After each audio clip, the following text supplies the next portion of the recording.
तो आज का जो हमारा शेयर रहने वाला है वो है KNR कंस्ट्रक्शंस लिमिटेड। अब आज सिंगल डे पे शेयर ने अप्रॉक्स 10% का तेज़ी देखने को मिला। यहाँ पे सडनली बूम हुआ, 217 के लेवल्स को टच किया, वहाँ पे फिर वो सस्टेन नहीं कर पाया and then it drop down to 204 rupees. ठीक है, अब यहाँ पे अगर चेकआउट करोगे तो 5 दिन में 3.77% का तेज़ी है। एक महीने की बात करें तो 3.38, 6 मंथ्स की बात करें तो 0.40 अभी भी गिरा हुआ है। एक साल की बात करें तो यहाँ पे 39% गिरा हुआ है शेयर। लाइक लिटरली बहुत ही बुरी की तरह से गिरा था share. At the same time अगर 5 साल की बात करें तो कंपनी ने 51% की ठीक ठाक रिटर्न्स बना के दिया है। Now the main question comes है कि हमें करना क्या चाहिए इस पे, क्या हम इसको सेल करके निकल जाए, बिकॉज लाइक कंस्ट्रक्शन कंपनी है तो लाइक क्या ऑर्डर बुक्स वगैरह क्या सीन है इसके, वो सारी चीज़ें मैं बताऊंगा and then we will decide कि आगे क्या करना चाहिए हमें। ठीक है, इतनी बड़ी तेज़ी के बाद क्या और तेज़ी हो सकता है, ये सारी चीज़ें भी समझेंगे। वहाँ पे लेके चलता हूँ आपको मैं स्क्रीनर पे और वहाँ चीज़ों को समझते हैं। पूरा वीडियो में अंत तक बने रहो, कुछ भी डाउट होता है प्लीज़ कमेंट डाउन।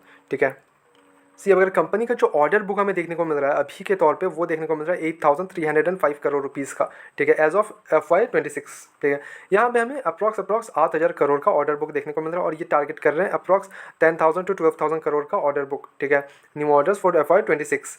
नाउ यहाँ पे अगर चेकआउट करोगे तो ऑर्डर बुक ठीक ठाक है। अब अगर मार्केट कैप इसका चेकआउट करें हम इसका, सी कंपनी का अगर मार्केट कैप चेकआउट करें तो market cap only and only 5,745 crore का मार्केट कैप है। हाई लगाया था 359 का, 200 के लेवल्स पे चल रहा है, तो बढ़िया एकदम नीचे गिरा हुआ है आपका शेयर।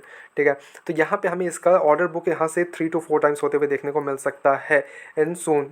ठीक है, अगर वो जीतते हैं कुछ प्रोजेक्ट्स एंड एवरीथिंग। बट अगर कंपनी को देख ले तो कंपनी है Hyderabad based infrastructure project development company.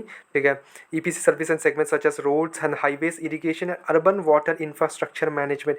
ये एक पार्ट बहुत ही अच्छा लगता है, अर्बन वाटर इंफ्रास्ट्रक्चर मैनेजमेंट, ये बहुत ही इंपॉर्टेंट है for a sustainable future as well.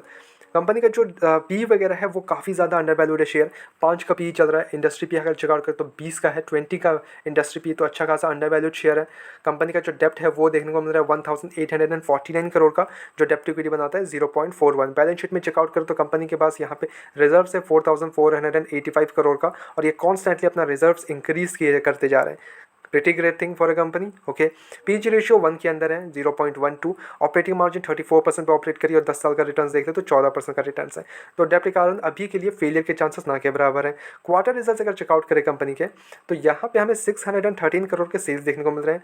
Bad actually ये गिर गया है सेल्स वगैरह। At the same time profit जो हमें ऑपरेटिंग प्रॉफिट देखने को मिल रहा है जून क्वार्टर के, वो 183 करोड़ का देखने को मिल रहा है, जो कि पिछले ईयर इनका 279 करोड़ का था। But they have increase their operating margin. Okay, margin इन्होंने सही कर लिया, 30% पे ऑपरेट कर रहे हैं। अब देखो यहाँ पे मार्जिन तो ओके है, इंक्रीज हुए ईयर टू ईयर बेसिस पे, बट हमें ऑपरेटिंग प्रॉफिट जो EBITDA है कंपनी का वो ड्रॉप होते हुए देखा, बिकॉज इनके जो सेल्स है ना वो थोड़े कम हो गए इस बार के। इसके कारण यही है मेन रीज़न जिसके कारण हमें यहाँ पे नेट प्रॉफिट वगैरह भी गिरते हुए देखने को मिल रहा है। नेट प्रॉफिट अब चेकआउट करोगे तो यहाँ पे 166 करोड़ से गिर के 123 करोड़ का रह गया है। और जो कंपनी के अर्निंग पर शेयर है वो 6.14 से गिर के 4.39 का हो गया है। तो यहाँ पे हर एक बेसिस पे हमें सेल्स से गिरावट देखने को मिल रहा है। ठीक है, सेल्स ही गिर गया जैसे कारण EBITDA गिर गया, बट ऑपरेटिंग मार्जिन सही कर लिया, बट नॉट प्रॉफिट गिर गया कंपनी का। ठीक है, अर्निंग पर शेयर भी वो भी ड्रॉप हो गया। अब अगर इन्वेस्टर्स का भरोसा देख ले तो यहाँ पे 48% के ऑपरेटर्स होल्ड करते हैं। यहाँ पे FIs की होल्डिंग 7% की और ये इंक्रीज कर लिया अपना स्टेक यहाँ पे जून क्वार्टर में।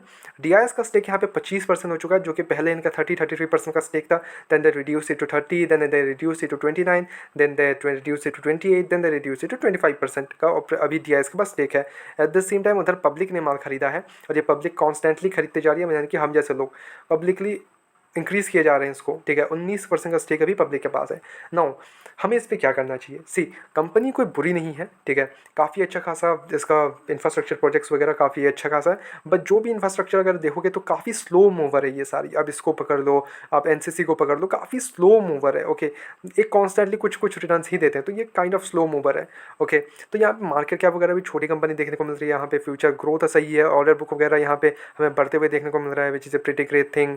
पीस वगैरह अंडर वैल्यूड है, नो डाउट इन दिस। अच्छी कंपनी है, कोई भी इशूज़ नहीं है।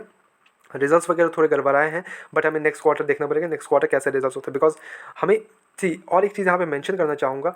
एक दिन लगता है रिकवर लॉस होने पे 10% का रिकवर एक दिन में लॉस का रिकवर हो गया। ठीक है, एक दिन में 10%, तो समझ लो अगर आप 30% के लॉस पे भी हो तब भी इसको मैक्स टू मैक्स लगेंगे अप्रॉक्स 15 डेज, 10 to 15 डेज़ में ये लॉस रिकवर करके दे देगा आपको, अगर वो एक जंप देखने को मिलता है हमें, ठीक है, वो बहुत इंपॉर्टेंट है। आप अगर एवरेजिंग कर भी रहो तो देख ला के एवरेजिंग करो, किसी भी सेक्टर पे किस सेक्टर होना चाहिए अच्छी सेक्टर, वो सारी चीज़ें, ठीक है।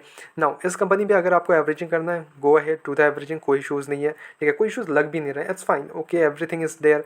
एंड आपको अगर फ्रेश एंट्री लेना है, go ahead do the fresh entry अभी के लिए, एंड देन एक साथ मत पैसा डालना, ठीक है, थोड़ा गिरता है, अगर थोड़ा गिरता है तो वहाँ पे भी और डाल सकते हो, ऐड कर सकते हो, बट यहाँ से अगर भाग जाता है देन वहाँ पे भी आप थोड़ा सा, अगर आपको कंपनी ओके लगे तो वहाँ पे भी ऐड कर सकते हो। नाउ एवरेजिंग वगैरह कोई बात नहीं, कर सकते हो, फ्रेश एंट्री कर सकते हो, कोई भी इशूज़ नहीं है, ओके। ना कोई भी मेरी तरफ से बाय एंड सेल रिकमेंडेशन मेरी तरफ से बिल्कुल भी नहीं है, ओनली सजेशन है, तो please take it as a suggestion, go ahead to your own research and then make the investments blindly. किसी भी शेयर में कोई भी बोल दिया बोल के इन्वेस्ट मत करो, आप जाके अपने रिस्क रिवॉर्ड रेशियो वगैरह चेकआउट करके एंड देन आप कितना डाल सकते हो वो सारी चीज़ें एनालाइज करके उसके बाद ही इन्वेस्टमेंट करना, ना कि आप जाके बस ब्लाइंडली आप किसी भी शेयर में उठा दे रहे हो, ठीक है। ऐसे रेगुलर अपडेट्स के लिए चैनल को सब्सक्राइब करो, वीडियो को लाइक करो, मिलते हैं नेक्स्ट वीडियोज़ में।